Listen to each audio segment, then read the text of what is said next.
Welcome to my YouTube channel, Edu360 Plus, where every lesson brings you one step closer to success. 2026 current affairs top 50 महत्वपूर्ण प्रश्न। नमस्कार दोस्तों, आज हम जानेंगे प्रतियोगी परीक्षाओं के लिए 2026 के 50 सबसे महत्वपूर्ण प्रश्न। केवल उत्तर ही नहीं, बल्कि हर प्रश्न से जुड़ी एक महत्वपूर्ण अतिरिक्त जानकारी और उससे संबंधित दूसरा संभावित परीक्षा प्रश्न भी जानेंगे।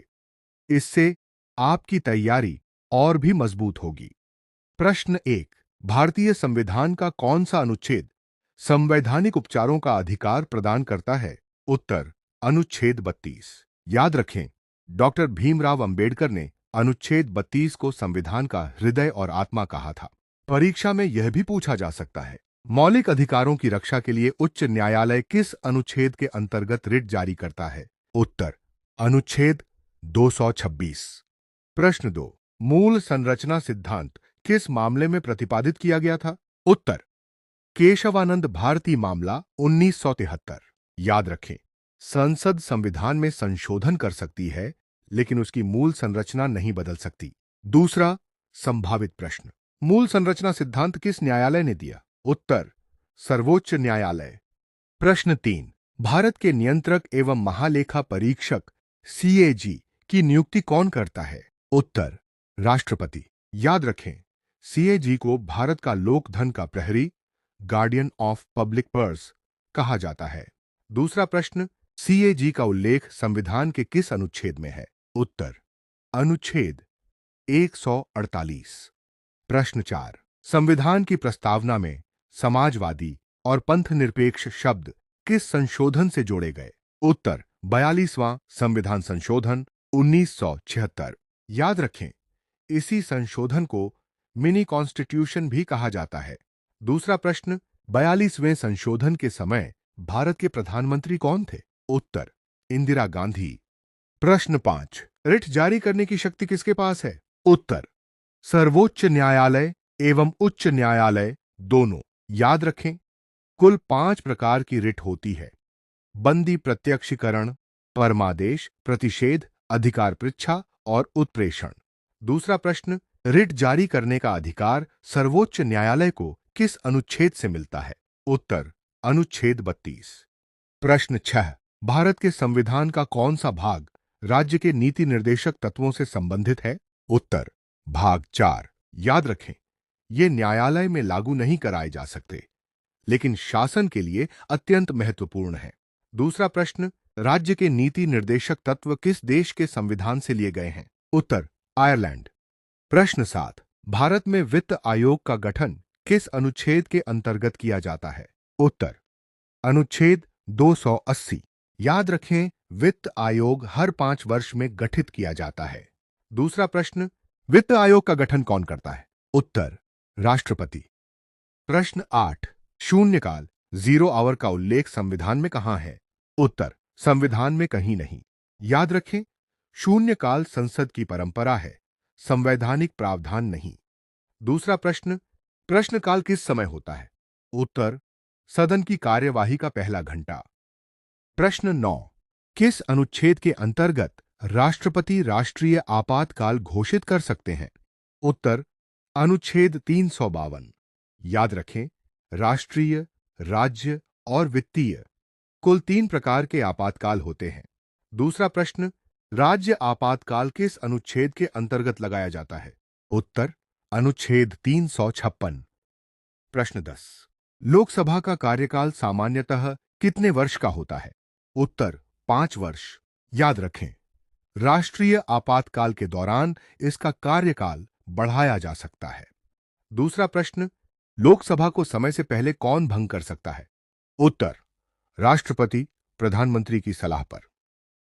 अगर आपको ऐसी ही एग्जाम फेवरेट क्वेश्चंस पसंद आते हैं तो वीडियो को लाइक, शेयर और सब्सक्राइब जरूर करें।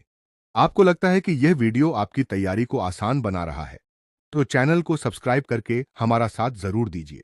सब्सक्राइब करना पूरी तरह आपकी अपनी मर्जी है, लेकिन आपका एक सब्सक्राइब हमें और भी बेहतर रिसर्च करने, नई जानकारी जुटाने और आपके लिए रोज ऐसे ही उपयोगी वीडियो बनाने की प्रेरणा देता है।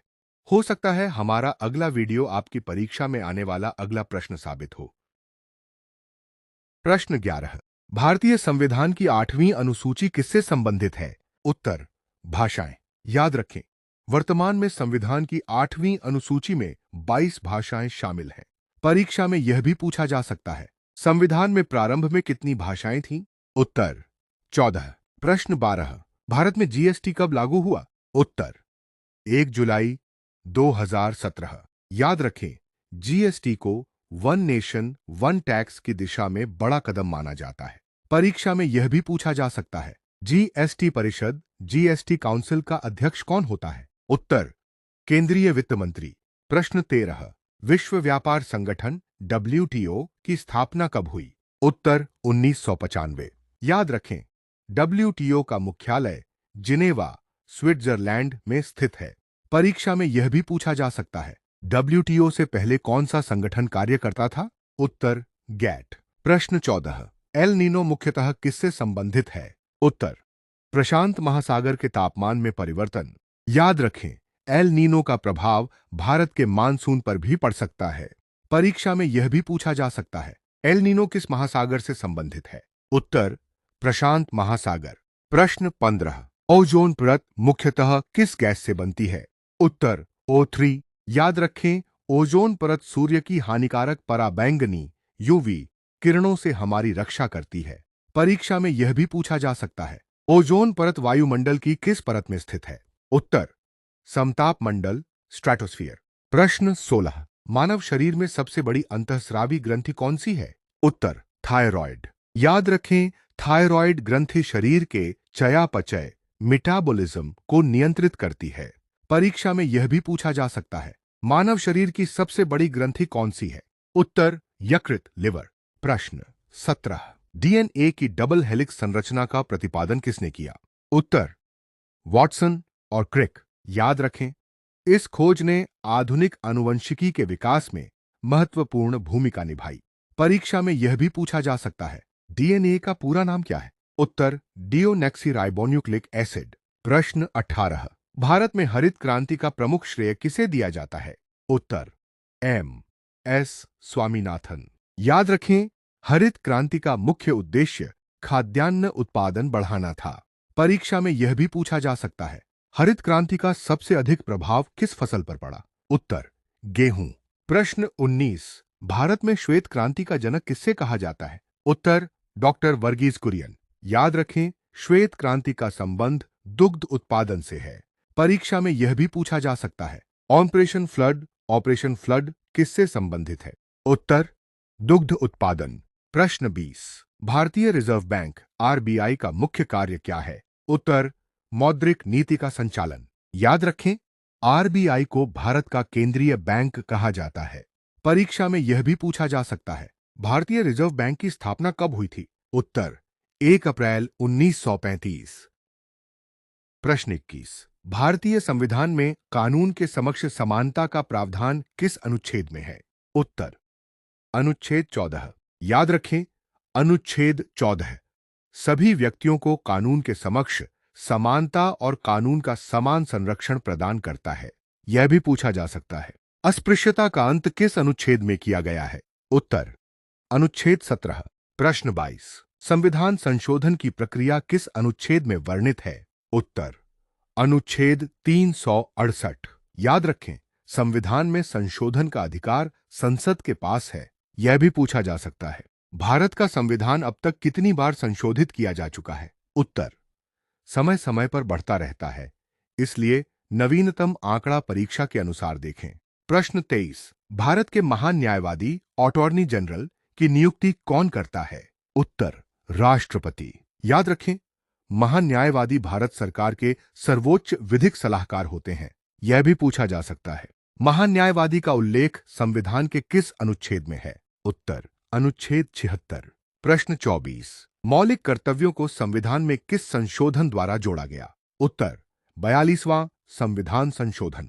याद रखें, वर्तमान में संविधान में 11 मौलिक कर्तव्य हैं। यह भी पूछा जा सकता है, शिक्षा से संबंधित मौलिक कर्तव्य किस संशोधन से जोड़ा गया? उत्तर, 86वां संविधान संशोधन। प्रश्न 25। राज्यसभा एक स्थायी सदन है क्योंकि उत्तर, इसे भंग नहीं किया जा सकता। याद रखें, राज्यसभा के 1/3 सदस्य प्रत्येक 2 वर्ष में सेवानिवृत्त होते हैं। यह भी पूछा जा सकता है, राज्यसभा का सभापति कौन होता है? उत्तर, भारत का उपराष्ट्रपति। प्रश्न 26। 2026 में भारत की अध्यक्षता में आयोजित ब्रिक्स शिखर सम्मेलन का मुख्य विषय क्या था? उत्तर, स्ट्रेंथनिंग ग्लोबल साउथ कोऑपरेशन। याद रखें, ब्रिक्स वैश्विक आर्थिक सहयोग का एक महत्वपूर्ण समूह है। यह भी पूछा जा सकता है, ब्रिक्स में एस किस देश का प्रतीक है? उत्तर, साउथ अफ्रीका। प्रश्न 27। 2026 में भारत ने किसके साथ व्यापक व्यापार समझौते FTA पर महत्वपूर्ण प्रगति की? उत्तर, यूरोपीय संघ EU। याद रखें, FTA का उद्देश्य व्यापार को आसान और अधिक लाभदायक बनाना होता है। यह भी पूछा जा सकता है, FTA का पूरा नाम क्या है? उत्तर, फ्री ट्रेड एग्रीमेंट। प्रश्न 28। भारत ने मानव अंतरिक्ष उड़ान की तैयारी किस मिशन से आगे बढ़ाई? उत्तर, गगनयान। याद रखें, गगनयान भारत का पहला मानव अंतरिक्ष मिशन है। यह भी पूछा जा सकता है, गगनयान मिशन का संचालन कौन कर रहा है? उत्तर, इसरो। प्रश्न 29। भारत का पहला मानव अंतरिक्ष मिशन कौन संचालित कर रहा है? उत्तर, इसरो। याद रखें, इसरो का मुख्यालय बेंगलुरु में स्थित है। यह भी पूछा जा सकता है, इसरो की स्थापना कब हुई थी? उत्तर, 15 अगस्त 1969। प्रश्न 30। UPI प्रणाली का विस्तार मुख्य रूप से किस उद्देश्य से किया जा रहा है? उत्तर, अंतर्राष्ट्रीय डिजिटल भुगतान। याद रखें, UPI ने भारत को डिजिटल भुगतान के क्षेत्र में विश्व भर में नई पहचान दिलाई है। यह भी पूछा जा सकता है, UPI का विकास किस संस्था ने किया है? उत्तर, NPCI, national payments corporation of India. दोस्तों, अगर आज के 30 प्रश्नों में से एक भी प्रश्न आपके लिए नया था, तो समझिए आपकी तैयारी सही दिशा में आगे बढ़ रही है। सब्सक्राइब करना या न करना पूरी तरह आपकी अपनी मर्जी है, लेकिन अगर आपको लगता है कि हमारा चैनल आपके समय की बचत कर रहा है और परीक्षा में काम आने वाली जानकारी दे रहा है, तो इस सफर में हमारा साथ जरूर दीजिए। दोस्तों, प्रश्न 31 से 50 में 2026 के सबसे महत्वपूर्ण current affairs AI, green hydrogen, net zero, GDP, semiconductor, G20, NEP, cyber security, विकसित भारत 2047 जैसे बेहद महत्वपूर्ण प्रश्न शामिल हैं। इन सभी प्रश्नों के उत्तर अगले वीडियो में मिलेंगे। हो सकता है हमारा अगला वीडियो आपकी परीक्षा में आने वाला अगला प्रश्न साबित हो। धन्यवाद। मिलते हैं अगले वीडियो में।